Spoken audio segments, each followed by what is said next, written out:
ليه الناس بتستغرب لما حد بيتغير عليها؟ ما هو لما يتعشم فيك وانت تخذله لازم هيتغير.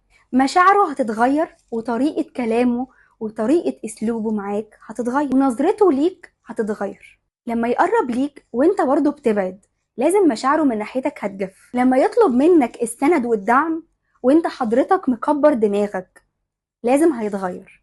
هيعتمد على نفسه وهيلغيك من حياته.